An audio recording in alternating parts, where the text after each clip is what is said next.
Mill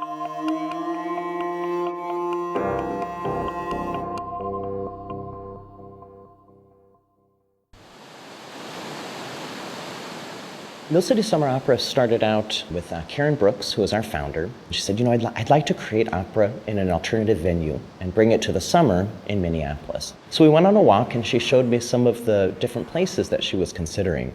And when we walked by this one, it was just clear. It's a place where opera needs to happen.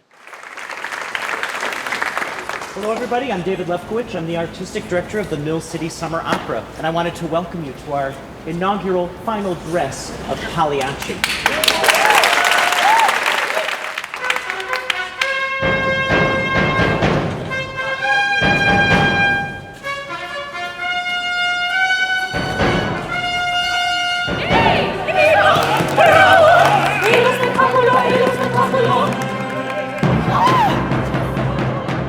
The story of Pagliacci, it's about a theater troupe. They're somewhat on the outskirts of society. It's not your Broadway kind of idea or your Guthrie experience. They are more of a traveling group of gypsies.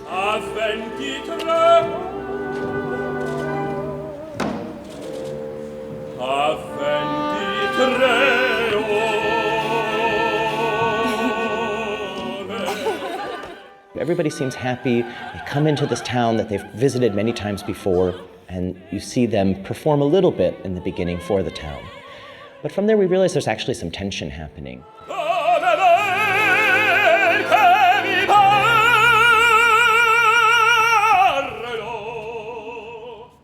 Pagliacci is a show about a commedia troupe that is coming to this town and presenting their different exotic styles. And I think in a way it's a parallel for the Mill City Summer Opera. We're a group that are kind of coming into Minneapolis and presenting this absolutely new, innovative show. Usually with a theater you have curtains and a proscenium that surrounds the stage, and here we have a giant courtyard, half of it with cement and half of it with ruins of a flour mill, creating not only a show, but an environment. We wanted to set this production in a time that made sense when the mill was actually operational. That actually the town that we were in wasn't just an Italian town, but we're actually in Minneapolis. We're actually at the time where mill workers would have maybe finished up their day after a hard day and then taken their sweethearts to see a show. You'll see the chorus is actually dressed, some of them as mill workers, some of them as soldiers back from their time in World War I. Our chorus is in a world of color that's very similar to the mill space. It's kind of grays and tans, earth tones, so that when the troupe of commedia clowns comes to town, they're kind of gypsies. When they come in, they're just a huge pop of color. We got to do some really interesting work with these clothes. Handmade Harlequin fabric, bright, fun, iridescent colors. It's just going to be the splash when everyone gets in there.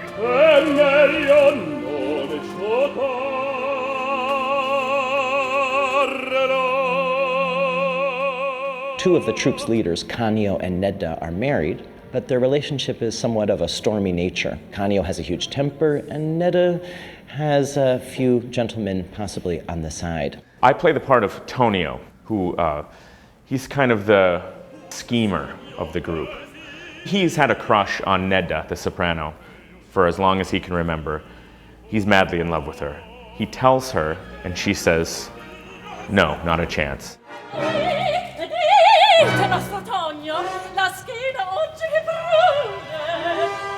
As it turns out, the leading lady has met someone in the town and is having a little bit of a fling with this man in town.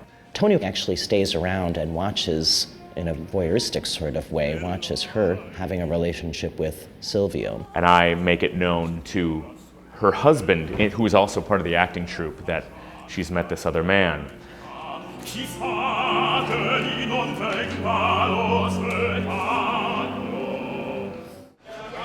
The audience is sitting on the concrete, but we're performing on the ruins. So we needed something to do our show upon. So there's several platforms that we're using. Over the main area at the mill, they have this walkway, entranceway. So we've actually built on top of that this clown head.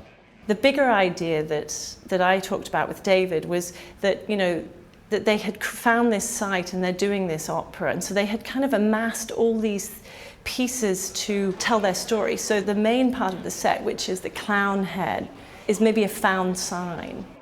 When people come in and they see this floor, they'll actually get a good view of it all as they're coming down from upstairs into the space, that they know that it's an old found sign. So that's just like a little kind of bit of a detail. And then I said, well, maybe we should add to that and spell out the word Pagliacci from what we would consider to be stolen signs. You know, that this troupe had they'd amassed their set from kind of pieces that they found. All the orchestra platforming is mostly made of steel, and it has a very rusted look to it, so it kind of blends into the rust and the feel of the rest of the space. The same with some of the platforming here, that we wanted to have it not be as prominent. That, I think, embodies the spirit of the story, but at the same time, because we've brought all these pieces in, we also get to see this amazing ruin.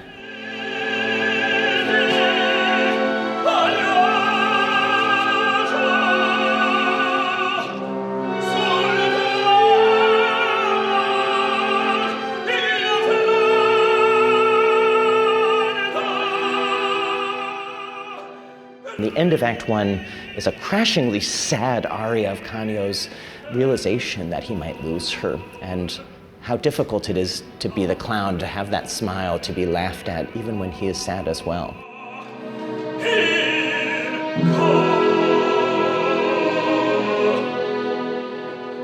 Mill City Summer Opera was founded on the belief that people would be interested in seeing a high-quality opera performance in the summertime. The ticket price is inexpensive, it's outdoors, they're going to be drinking a glass of wine or having a snack. It's a non-intimidating format for a lot of people to see their first opera. I work as a professional bassoonist, and I feel as a musician myself that I have a responsibility to keep the genre alive. And I think that many people will realize how exciting it is to go in opera.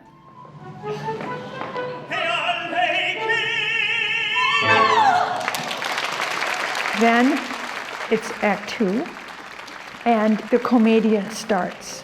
So the townspeople are surrounding the stage and watching the performance as audience members. Doing lighting design for this company and this venue has been a lot like doing lighting design for live event that I do. And what that means is that not only do you have to provide the design element, use light to help tell a story, but you also have to spend a lot of time designing the infrastructure. Where do lights go? How do you plug them in? There's a whole team of people who actually construct the set. They've had to be very careful about building around all the pieces, because we don't want to put anything heavy on any of the stone foundations because it would hurt them. So I think that's one thing that was a challenge. But what's great about it is this piece, in terms of setting, wants to live in an environment like this. And I think that the environment really makes this opera resonate. It starts off in the day and it ends up at night. So it actually works to our advantage. And the great news for me is that the sun is doing the heavy lifting for Act One. As the opera progresses and we get into Act Two, when we hit the play within the play, some of the theatrical lighting can be a little more colorful. And then when we end the opera in a really emotional place, that the lighting can then start to pick up that story and tell that story as well. In the beginning, the play performs as usual. The townspeople are there, they're laughing, it's fun, it's very colorful, very upbeat.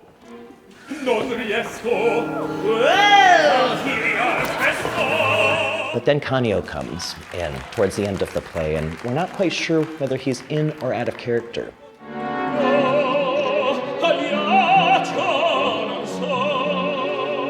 The play dissolves at the end when we realize that he's demanding the name of her lover, and he's demanding to know why she did this. Takes a knife and plunges it in the heart of the soprano.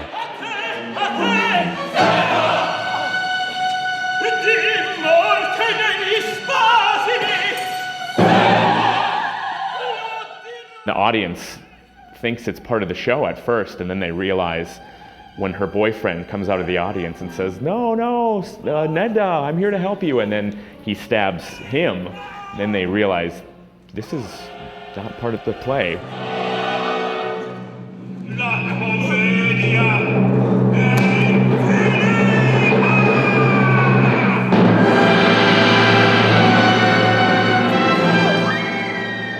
long time since I just go to the theater to be swept away in it. When the orchestra starts to perform, the music swirls around you and you feel as if you are in it. We want people to come in, and those who are experiencing opera for the first time, we want them to go, why have I waited so long to see an opera, and when is the next one that I can come see? So I think that's our goal. Excite people, have them come back for more, regardless of if they're a first-time viewer or if they're seeing it for the 20th time.